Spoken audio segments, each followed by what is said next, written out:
ከየት ይምጣ አውቅም በድሮን እህቶቻችን ልጆቻችን ተጨፈጨፉ። ወደ አማራ ክልል ያልተጠበቀና አሳዛኝ የሆነ መረጃ ተሰምቷል። በአባይ ጊዮን ቅድስት አርሴማ ገዳም ላይ ተፈጸመ በተባለ የድሮን ጥቃት ምግብ ሲያዘጋጁ የነበሩ እናቶች ሕይወት ማለፉ ተሰማ። የቅዱስ ቂርቆስን ዝክር ለማዘጋጀት በገዳሙ ውስጥ 13 እናቶች እህል እየለቀሙና ምግብ በማብሰል ላይ በነበሩበት ወቅት ያሰቃቂ ጥቃት ተፈጽሟል ተብሏል። በደረሰው የድሮን ጥቃት 2 እናቶች ሕይወታቸው አልፏል። 7 ሰዎች ላይ ደግሞ ከባድና ቀላል ጉዳት መድረሱም ተሰምቷል። እንዲሁም እናቶች ለምዕመናን ምግብ ለማብሰል የሚጠቀሙበት የገዳሙ ቤተ እግዚአብሔር ሙሉ በሙሉ ፈርሶ እንደወደመም ተሰምቷል። በወቅቱ በቦታው ምንም አይነት ወታደራዊ እንቅስቃሴ ባለመኖሩ ድንገት የተፈጸመ እንደነበረም የዓይን እማኞች አላወቅነውም። ልጆቻችን ወይም እናቶቻችን ገዳሙ ላይ ተግባረ እድ ስራ እየሰሩ ባሉበት ሰዓት ላይ ከየት ይምጣ አውቅም በድሮን እህቶቻችን ልጆቻችን ተጨፈጨፉብን። እዚህ ገዳሙ አካባቢ ላይ ምንም የሌለበት የሰላማዊ ቦታ ማንኛውም ሰው ሲገባ ለጸሎት እንጂ ለሌላ ኃይል እንደማይገባ ሁሉም ለቤተ ክርስቲያን ግልጽ ነው ለሚመኑም እና እኛ በማናውቅበት ቦታ በምንም በሌሉበት ቦታ ልጆቻችንና ህፃናቱን መነኮሳቱን ማለት ነው ሁሎችን ጨፈጨፈብን። እንግዲህ የኢትዮጵያ ሕዝብ የኢትዮጵያ ኦርቶዶክስ ተዋሕዶ አማኝ ተከታዮች ይሄንን ነገር ሁሉም የምታዩት ተግባር ቤት ወይም የገዳማውያኑ የእንጀራ መቆነኛ የእንጀራ መስጫ ይባላል። በእኛ ተግባረ እድ አላቸው እዚህ ጋር ይሄንን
ሁላችሁም አሁን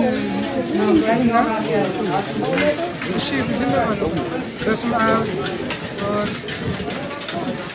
በክርስቶስ ክርስቲያን በወልድ ለእግዚአብሔር በመንፈስ ቅዱስ እግዚአብሔር ቤተሰቦች በበረሃ ያሉት እናቶችን አፈር እናለብሳለን ብላችሁ የመጣችሁ ልጆቻችን በእግዚአብሔር ስም እንደምን ዋላችሁ?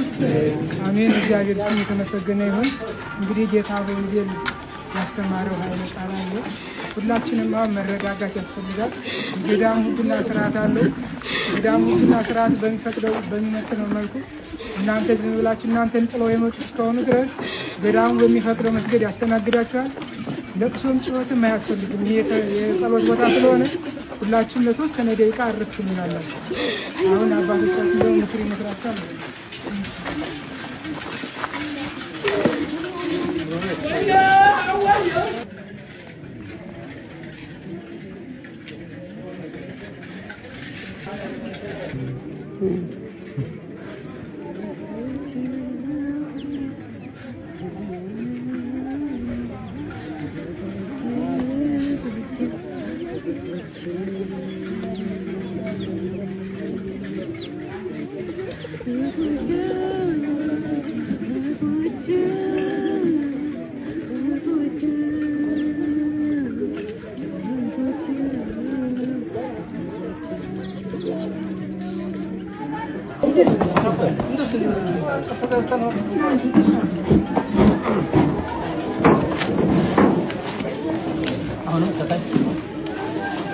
ahora